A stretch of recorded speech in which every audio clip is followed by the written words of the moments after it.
नमस्कार, मैं सफ़ी खान। आज के इस वीडियो में हम G20 के बारे में जानेंगे। दिल्ली नवंबर 2022 में बली शिखर सम्मेलन में पीएम नरेंद्र मोदी जी को G20 की अध्यक्षता के लिए हथौड़ा सौंपा गया था। उस समय पीएम मोदी ने कहा था कि कोविड के बाद के दौर में हम नई अर्थव्यवस्था बनाने के जिम्मेदार के कंधों के हाथों पर हैं। आपको आश्वस्त करना चाहता हूं कि इस G20 की भारत की अध्यक्षता समावेशी, महत्वाकांक्षी, निर्णायक और सक्रियता भरी होगी। एक साथ मिलकर हम G20 की वैश्विक परिवर्तन का उत्प्रेरक बनाएंगे। अध्यक्षता सौंपे जाने के बाद से ही भारत तुरंत इसकी तैयारियों में लग भी गया था और 1 दिसंबर 2022 से इसमें देश भर से जुड़े कार्यक्रम की शुरुआत भी की गई। आपको बता दें कि जो 30 नवंबर 2023 तक जारी रहेंगे, यानी कि 9 और 10 सितंबर को भी दिल्ली में होने वाली सम्मेलन के बाद भारत में इससे जुड़े कार्यक्रम चलते रहेंगे। G20 सम्मेलन में भारत की भूमिका बताने से पहले ये बताना ज़रूरी होगा कि आखिर G20 है क्या और इसकी शुरुआत क्यों हुई। क्या है G20, आइए जानते हैं। वीडियो को लाइक कर दें और हमारे चैनल को सब्सक्राइब कर दें ताकि आपको आने वाली जानकारी है जो मिलती रहे। G20 यानी कि ग्रुप ऑफ 20, ये 20 देशों का ग्रुप का समूह है। ये 20 देश इस साल में हर बार सम्मेलन के लिए इकट्ठा होते हैं और दुनिया भर के देश आर्थिक मुद्दों के साथ साथ जलवायु परिवर्तन, सतत विकास के साथ स्वास्थ्य, कृषि, ऊर्जा, भ्रष्टाचार विरोधों जैसे कई मुद्दों पर चर्चा करते हैं। इस देश में सम्मेलन में अध्यक्षता करता है, उसका प्रमुख काम किसी विषय के प्रति सभी देशों के आम सहमति बनाना होता है। G20 के सदस्य देश कौन कौन से हैं ये भी हम आपको बताएंगे आगे वीडियो में।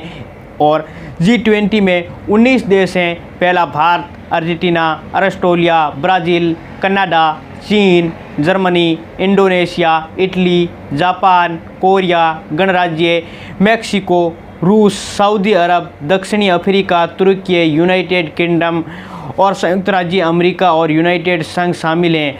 हर अध्यक्षता में कुछ देशों के लिए देश और संगठन का मेहमान के तौर पर भी आमंत्रित किया जाता है। इस बार भारत ने बांग्लादेश और Egypt, Mauritius, Netherland, Nigeria, Oman, Singapore, Spain और संयुक्त राज्य अरब अमीरात UAE को भी इस मेहमान के तौर पर बुलाया है। वहीं नियमित अंतर्राष्ट्रीय संगठन UNI, IMF, WB, WTO, कई ऐसे देश हैं जिनको भी शामिल किया जाता है।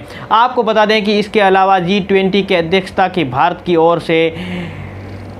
ओर से भी कई सारी तैयारियां की गई हैं। इसमें हम आपको आगे बताते रहेंगे G20 में हमारे को क्या कुछ फ़ायदा होता है, यह भी हम आपको बताएंगे। इस वीडियो के अंत तक आपको बना रहना होगा। G20 के सदस्य देशों में दुनिया की 60% आबादी इसमें नुमाइंदगी करते हैं। इन देशों में पूरी दुनिया की GDP में 85% और अंतर्राष्ट्रीय बाज़ारों में 75% हिस्सेदारी है। G20 की कब और क्यों हुई थी शुरुआत, हम आपको बता देते हैं कि साल 1997 में एशियाई वित्तीय संकट के बाद वित्त मंत्री और केंद्रीय बैंक के गवर्नर के लिए वैश्विक आर्थिक और वित्तीय मुद्दों पर चर्चा करने के लिए एक संगमंच के रूप में G20 की शुरुआत की गई थी। शुरुआत में G20 का फोकस सिर्फ व्यापार और आर्थिक मुद्दों पर था, लेकिन वक्त के साथ साथ इसके एजेंडे में और व्यापार में सतत विकास और स्वास्थ्य, कृषि और ऊर्जा, पर्यावरण, जलवायु परिवर्तन जैसे कई भ्रष्टाचार विरोध भी शामिल किया गया है। आपको बताते चलें कि साल 2007 में जब पूरी दुनिया आर्थिक मंदी की चपेट में आ गई थी तो इस समूह में अहमियत और बढ़ गई, जहां पर पहले से समूह वित्त मंत्री और केंद्रीय बैंकों के गवर्नर भी शामिल थे। इसके बाद इसमें सदस्य देशों के राष्ट्रीय अध्यक्षों को भी शामिल किया गया और इस तरह से देशों का वंशीगठन में 2008 में अपनी पहली बैठक की। साल 2009 से 2010 में G20 की बैठक हुई। अब G20 की कुल 17 बैठक हो चुकी हैं और इसमें से 18वीं बैठक की मेज़बानी भारत खुद कर रहा है। हमारे लिए भी गर्व की बात है, भारत में G20 शिखर का सम्मेलन हुआ। भारत 1 दिसंबर 2022 से 30 नवंबर 2023 तक G20 की अध्यक्षता करेगा। 16 नवंबर 2022 को G20 वाली शिखर सम्मेलन में पीएम नरेंद्र मोदी जी को अध्यक्षता सौंपी गई थी। इससे पहले 8 नवंबर 2022 को पीएम मोदी को लोगों ने लॉन्च किया था और भारत की G20 प्रेसिडेंट थीम वसुदेव कुटुंबम यानी कि वन अर्थ, वन फैमिली और वन फ्यूचर का अनावरण किया। G20 के लोगों को भारत के राष्ट्रीय ध्वज के रंगों में डिज़ाइन किया गया, जो कि हमारे पृथक सार्थक और दृष्टिकोण और चुनौतियों के बीच में एक विकास का प्रतीक भी हैं। देश के उत्तरी छोर श्रीनगर के लेकर दक्षिणी ध्रुव के लेकर पश्चिमी में कच्छ के रण को लेकर पूर्व और कोहिमा तक के कार्यक्रम में आयोजन किया गया। सभी देशों के लिए शासित प्रदेश और कार्यक्रम में हिस्सा, और इस कार्यक्रम के लिए देश भर में 56 आयोजन स्थल हुए, जहां 200 से ज़्यादा बैठकें और आयोजन किया गया। G20 की भारत की भूमिका क्या कुछ है, ये भी हम आपको बताएं कि भारत ने G20 के क्या कुछ अजीब किया है। G20 सम्मेलन में 3 स्तरों पर भारत की ज़रूरत है। क्या कुछ वो 3 स्तर हैं वो भी बताएंगे। इससे पहले अभी तक आप हमारे फेसबुक पेज को फॉलो नहीं किया है तो फॉलो भी ज़रूर कर दें। पहली वैश्विक है, जहां भारत को इस विभाजित दुनिया में अग्रणी भूमिका निभानी है, जिसकी लंबे समय तक साफ छोड़ना एक मूलभूत उद्देश्य है। साथ ही विकासशील देशों के सरोकारों को आगे बढ़ाना है और उनके मुद्दों को प्राथमिकता से रखना भी भारत की जिम्मेदारी है। दूसरी, क्षेत्रीय वैश्विक स्तर पर दक्षिणी एशिया और आगुओं देशों के भारत में ही, इस वजह से दक्षिण एशिया के बीच में देशों का हितों को G20 का नहीं आगे बढ़ने की जिम्मेदारी भी भारत की ही है। तीसरी, घरेलू, आज पूरी दुनिया में भारत के नाम के डंका बज रहा है। सिर्फ भारत को ही नहीं बल्कि पूरी दुनिया में भी भारत की ज़रूरत है। ऐसे में दुनिया भर में भारत की बढ़ती हैसियत की ज़रूरत, माहौल की पुष्टि करना भी एक बहुत बड़ी जिम्मेदारी मानी जा सकती है। G20 में भारत किन मुद्दों पर देगा जोर, ये भी बहुत हमारे लिए जाननी आवश्यक बात है कि हमारी G20 में किस मुद्दे अहमियत रहेंगे। भारत अपनी पूरी ताकत के साथ दुनिया के प्रमुख 20 देशों का नेतृत्व कर रहा है। भारत को मौका मिला है कि अब प्रमुख वैश्विक मुद्दों पर अहम सहमति बनने और सामूहिक कार्रवाई के लिए जोर डालना और अगुवाई करे, और साथ ही साथ विकासशील देशों को एजेंडा और चैंपियन बनाकर उभरे। सीधे शब्दों में कहा जाए तो ऐसे वैश्विक मंच भारत को बढ़ते महत्व को दर्शाने की बड़ी महत्वपूर्ण भूमिका निभाएंगे। इस सम्मेलन में चर्चा के दौरान कुछ क्षेत्रों में ऐसे जहां भारत की अपनी कोशिशों पर ध्यान और फोकस करने की उम्मीद बहुत ज़्यादा है। जलवायु संकट पर भी होगी चर्चा। आजकल के दौर में जलवायु की भी बहुत चर्चा होती रहनी चाहिए। भारत में जलवायु परिवर्तन और सतत विकास पर चर्चा के नेतृत्व करने में जो उम्मीद विश्व ने रखी है वो भारत पर उस खरा उतर रहा है। साल में जलवायु परिवर्तन की वजह से भारत के कई राज्यों में जैसे हिमाचल प्रदेश, उत्तराखंड में भारी तबाही मची। इसमें जान माल का काफ़ी नुकसान हुआ और भारत के अलावा भी कई देशों में जलवायु परिवर्तन की मार झेल रहा। COP 27 सम्मेलन में जलवायु परिवर्तन की मार झेल रहा देशों में मुआवजे के लिए घाटा और नुकसान फंड के लिए स्थापना करने के लिए ज़्यादा बात नहीं बनी। भारत G20 सम्मेलन में इस फंड के क्रियान्वयन के लिए बात रख सकता है। साफ शब्दों में कहे तो भारत ध्यान विकसित देशों के लिए जलवायु लक्ष्यों को पूरा करने के लिए वित्तीय और तकनीकी सहायता से प्रदान करने के लिए विकसित देशों को आवश्यकता पर केंद्रित कर रहा है। वित्त नियम और आर्थिक विकास पर भी होगी चर्चा।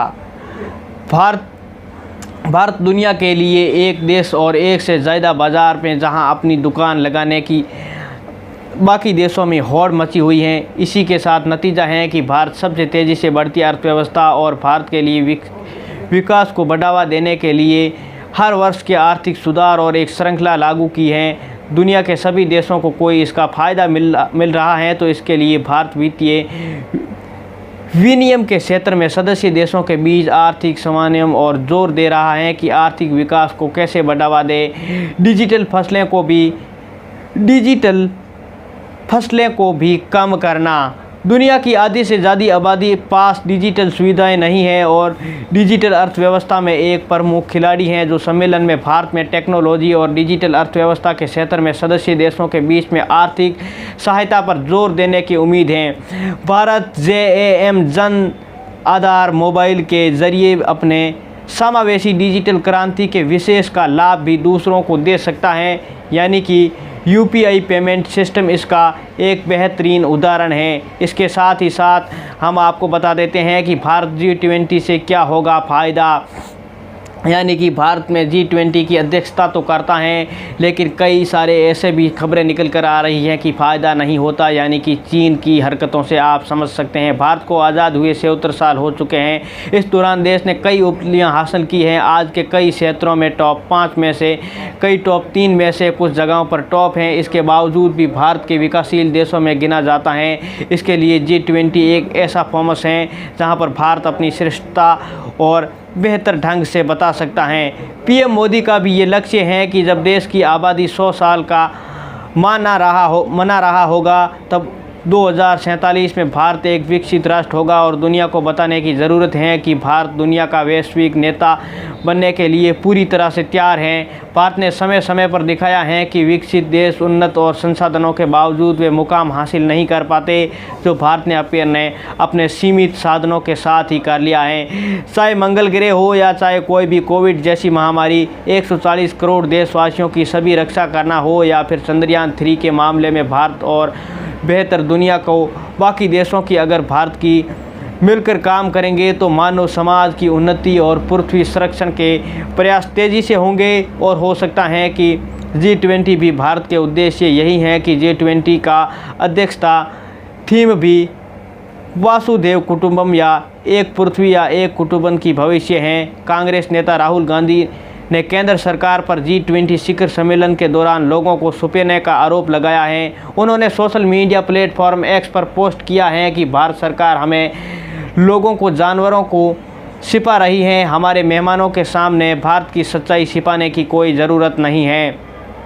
गौरतलब है कि राहुल गांधी इस समय दिल्ली में नहीं है, वह एक हफ्ते से यूरोप के दौरे पर हैं। इस हिंदुस्तान टाइम्स की रिपोर्ट के मुताबिक इससे पहले कांग्रेस ने दिल्ली के वसंत विहार में भी एक झुग्गी बस्ती और कुल्ली कैंप के एक वीडियो शेयर किया था, जिसे G20 के शिखर सम्मेलन में छिपा दिया गया था। आपको बता दें कि कुत्तों की बेहतरीन ढंग से घसीटने का भी आरोप लगाया है। इसके अलावा एक अन्य वीडियो में कांग्रेस ने दावा किया है कि दिल्ली में अंतर्राष्ट्रीय नेताओं की आवागमन पर पहले कई सड़कों पर कुत्तों की बेरहमी से घसीटा गया और पिंजरे में डाल दिया गया। वीडियो में दावा किया गया है कि कुत्तों को भोजन और पानी नहीं दिया जा रहा है। इसके चलते ही अत्यधिक तनाव और भय का सामना कर रहा है। ऐसे में ये ज़रूरी हो जाता है कि इसमें भयानक कृत्यों के खिलाफ अपनी आवाज़ उठाए और अन्य बेजुबान पीड़ित के लिए भी न्याय की मांग करे। राहुल गांधी ने आगे क्या कुछ कहा वो भी हम आपको बताते हैं। मीडिया के सवाल पूछने पर भी इजाज़त नहीं। इतना ही नहीं, कांग्रेस ने कई और नेताओं ने G20 के लिए किए गए अरेंजमेंट में कई खामियां भी गिनाई। कांग्रेस नेता जयराम रमेश ने तो ये तक दावा कर दिया है कि सरकार के द्विपक्षीय बैठक के पहले मीडिया को अमेरिका राष्ट्रपति जो बाइडेन और पीएम मोदी से सवाल पूछने की भी अनुमति नहीं है। उन्होंने बताया है कि राष्ट्रपति बाइडेन की टीम का कहना है कि कई अनुरोध के बावजूद भी भारत सरकार के दोनों नेताओं के द्विपक्षीय बैठक के बाद मीडिया को बाइडेन और प्रधानमंत्री मोदी के सवाल पूछने की अनुमति नहीं दी। राष्ट्रपति बाइडेन अब 11 सितंबर को वियतनाम के मीडिया कर्मियों से सवाल के जवाब देंगे। ये हैरान करने वाली बात है कि ये मोदी स्टाइल का लोकतंत्र है। सुप्रिया सिनेत ने भी एक वीडियो शेयर किया और वहीं कहा कि कांग्रेस नेता सुप्रिया सिनेत ने वीडियो शेयर करके पूछा कि G20 नेताओं के भारत से पहले वाकई भी एक सिरिन का शेप ऑफ यू और बजाया जा रहा था। सिनेत ने वीडियो शेयर करते हुए कहा है कि ऑफ यू का काउंसलिंग रेजिडेंट सुनाया जा सकता है। अन्य वीडियो में शेयर करते हुए सिनेत ने कहा है कि ओमान के राष्ट्रीय अध्यक्ष अजीब लग रहा है कि सांस्कृतिक समारोह में अचानक से वे क्यों चले गए। दोस्तों, उम्मीद करता हूं कि वीडियो आपको पसंद आया होगा। लाइक करके आप हमारे चैनल को सब्सक्राइब ज़रूर करें। मिलते हैं एक और नए वीडियो।